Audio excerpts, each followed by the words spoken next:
Radhe Radhe guys, मैं हूँ आपकी फिर मानसी एंड मैं काश क्रिएटर हूँ, टैरो रीडर हूँ एंड विद हीलर हूँ। मैं आपके सामने आपके साथ एक एक्सपीरियंस शेयर करना चाहती हूँ। हमारा थर्ड एक्सपीरियंस होगा एंड ये एक्सपीरियंस आज का ही है, आज टुडे अभी का। तो मैंने सोचा ये तो बहुत अच्छा एक्सपीरियंस है, सबके साथ एक्सपीरियंस शेयर करना चाहिए। एंड एक मेरे पास क्लाइंट आए, वो इंडिया के ही हैं। उन्होंने अपने स्लॉट बुक कराया था एंड आज हमने उनकी रीडिंग करी। जैसे ही पहले हमने उनसे परमिशन मांगी एंड देन उनके रिकॉर्ड्स ओपन हो गए। जैसे ही उनके रिकॉर्ड्स ओपन हुए मुझे ना कृष्ण भगवान जी दिखे।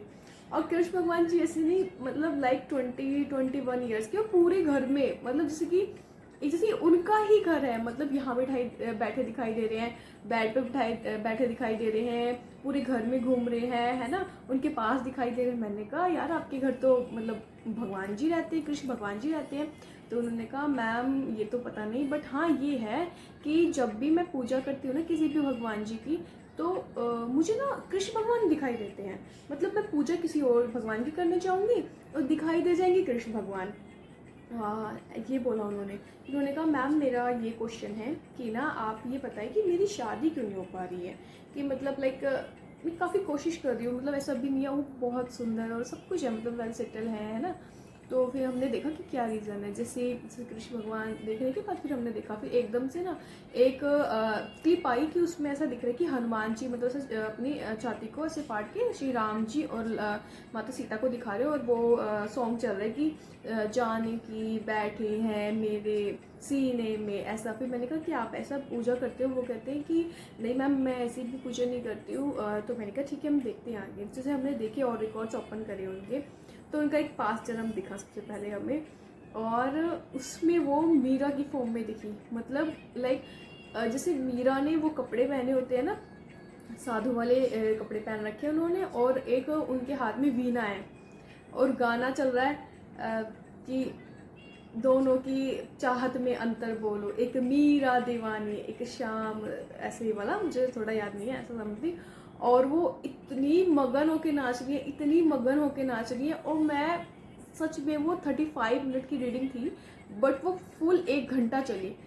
जब मैं उन्हें देख रही, लिटरली मेरी आँख से ना आंसू आ रहे कि इतना ज़्यादा, इतना भगवान से प्रेम, इतना ज़्यादा। वो ऐसे वीणा लेके ना इधर से उधर से, इधर से उधर से ऐसे घूम रही है, मतलब ऐसे पूरा, मतलब मदहोश की तरह ना, एक कि कृष्ण भगवान की भक्ति में पूरी लीन है, पूरी की पूरी लीन। मैंने सोचा क्या पता ये मीरा हो, ये देख लेती हूँ। मास्टर से पूछा, वो मास्टर ने कहा ये मीरा नहीं है। बिल्कुल मुझे वो सेम वैसी ही लगी, मतलब। एंड उन्हें बताइए मीरा की ही एक दोस्त हैं जो उनके साथ हमेशा रहती थी। मैंने कहा अच्छा, मैंने कहा मास्टर ऐसा तो हमने ऐसे कभी पढ़ा भी नहीं है, तो मतलब कैसे ये। तो वो उन्होंने बताया कि ये जो है ना, इनका संवाद एक मीरा संवाद बुक है या कुछ ऐसा है टॉपिक, वहाँ मिलेगा और इनके बारे में वहाँ लिखा हुआ है। और मैंने कहा ये क्यों, कि और सबको क्यों नहीं पता इनके बारे में। तब उन्होंने बताया कि इसका पीछे कुछ रीज़न है। जैसे ही उन्होंने वो रीज़न बताया गाइस, वो मतलब खूब नाच रही हैं, खूब गा रही है। 5-10 मिनट तक मैं उन्हें ही देखती रही। मैंने कहा मैम मैं आपकी एक्स्ट्रा रीडिंग कर दूंगी, पर मुझे देखने दो। मुझे जो आनंद, मतलब जो भगवान को फील करना, मतलब इतना ज़्यादा, मतलब मुझे दिख रहा है ना। उसके बाद मुझे एकदम से ऋषि दुर्वासा दिखे। मतलब फर्स्ट टाइम उनकी जटाएं हैं एंड उनकी जटाएं हैं और लंबे लंबे जटाएं हैं और साधु के वेश में, और वहाँ से वो जा रहे हैं, ठीक है। एंड वो जो थे ना मैम मीरा के रूप में, जो उनकी फ्रेंड, मतलब मीरा की दोस्त ही हैं ये, और खूब नाच रही है मीरा की तरह बहुत ज़्यादा। और उन्होंने ना उनको देखा नहीं, मतलब लाइक है ना, जैसे उन्होंने उन्हें देखा नहीं और वो बहुत ज़्यादा क्रोधित हो गई कि भाई, मतलब लाइक उनको ऐसा फील हुआ कि उनकी इंसल्ट हो गई, कि उनको देख के भी उनको मतलब प्रणाम नहीं किया, लाइक ऐसे होता है ना। तो एकदम बहुत ही गुस्सा हो गए वो, और ना एकदम से कमंडल निकाला और ऐसे श्राप दे दिया। और जब उन्हें एकदम से देखा उन्होंने कि मेरे ऊपर पानी गिरा, तो एकदम से होता है ना कि कुछ एकदम होश आया कि क्या हुआ। फिर एकदम उन्होंने क्षमा मांगी कि मेरी तो कोई गलती नहीं, मैं तो सिर्फ भगवान की पूजा कर रही थी, मैं तो सिर्फ मगन हो गई थी भगवान में, इसमें मेरी क्या मतलब वो।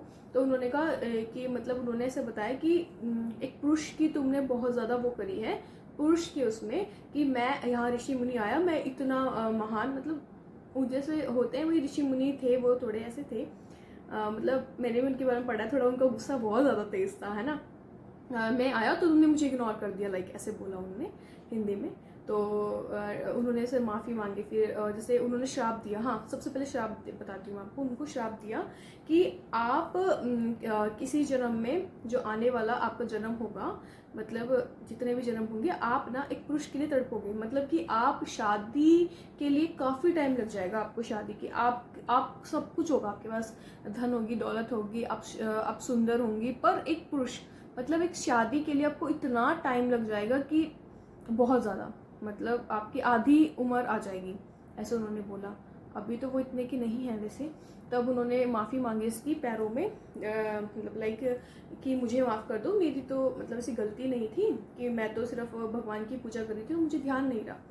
तो जैसे ही फिर एकदम वो है तो है ही ना, महात्मा है, पिघल जाते हैं ना। उन्होंने फिर कहा कि ठीक है, इसका सिर्फ एक ही निवारण है। अगर किसी जन्म में तुम्हें ये रियलाइज़ करवा दिया जाए कि तुम कौन थी और तुम्हें शराब मिला हुआ था, तो अगर तुम उस शराब को पकड़ लेती हो, इट मीन्स कि एक टाइम ऐसा आएगा, कोई एक ऐसा इंसान तुम्हें आके बताएगा कि तुम पे ये शराब है ना। ये पूरी स्टोरी तुम्हें बताई जाएगी। जैसी तुम्हें ये पूरी स्टोरी बताई जाएगी, उस टाइम से मेरा जो श्राप है ना, वो कम और ख़त्म हो जाएगा धीरे धीरे होके।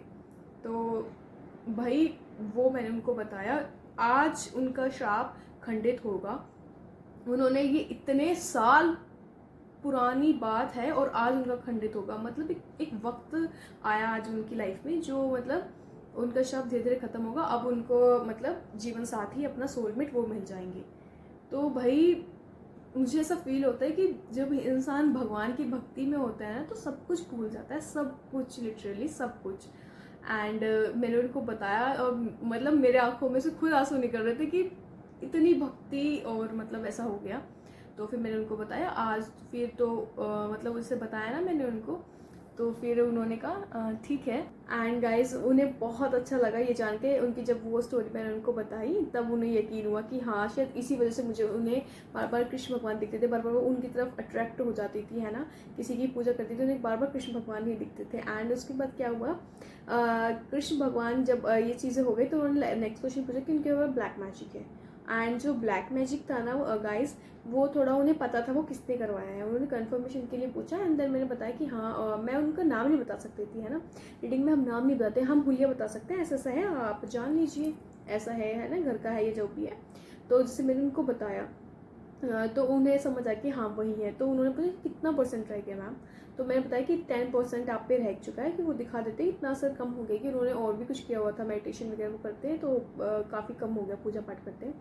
एंड देन उसके बाद क्या हुआ कि मास्टर ने सोल्यूशन भी बताया कि 7 तुलसी के पत्ते और 7 काली मिर्च, है ना, काली मिर्च, हाँ, तो वो लेनी है, वो गले में बांधनी है आपको।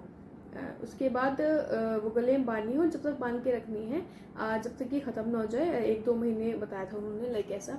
एंड इसी के साथ और एक चीज़ और बता देती हूँ। जब उन्होंने ये पूछा ना ब्लैक मैजिक का, उससे पहले मैं मेडिटेशन कर रही थी। एंड मुझे ऐसा होता है कि जब मैं मेडिटेशन करती हूँ, कोई भी क्लाइंट का आती है ना स्लॉट, तो मुझे पता चल जाता है। तो मुझे वो एंटिटी, मतलब जो ब्लैक एंटिटी थी, वो दिख रही थी, वो पहले ही दिख गई थी। तो मैं समझ नहीं पा रही थी ये किसके लिए दिखी है। तो मैं जब उनकी रीडिंग करी, तो मुझे सेम वही दिखी कि अच्छा इनका ब्लैक मैजिक था। तो ये थी जो मुझे दिखी थी, मतलब लाइक मेडिटेशन करते हुए। तब मैंने बताया मैम मुझे ऐसा ऐसा दिखा था। वो कहते हाँ मैम आपको सही दिखा, बिल्कुल ऐसा ही है। एंड कोई भी अगर बेसमेंट का काम है, उनका बेसमेंट में थी ये चीज़, है ना। अगर आपका कोई घर है जिस पे बेसमेंट है, तो आप हमेशा उसमें क्या करना है, आपको गंगा जल डालना है, हमेशा ना एक दिया जला के रखना है। और नेगेटिविटी के चांसेस काफ़ी ज़्यादा हो जाते हैं, क्योंकि वहाँ पे ना धूप आती है, ना चीज़ें होती हैं, है ना, इस वजह से। एंड थर्ड वन चीज़ की मैं आपको एक रेमेडी देना चाहती हूँ, ठीक है। रेमेडी ये है आपके लिए कि आप कहीं भी अगर बाहर जाते हो, 1 कपूर की या 2 कपूर की गोलियाँ हमेशा अपने साथ रखो। कपूर की गोलियाँ बहुत अच्छी होती हैं, कहीं भी जाओगे, कहीं नेगेटिविटी में भी जा रहे हो, वहाँ से बचा लेंगी आपको।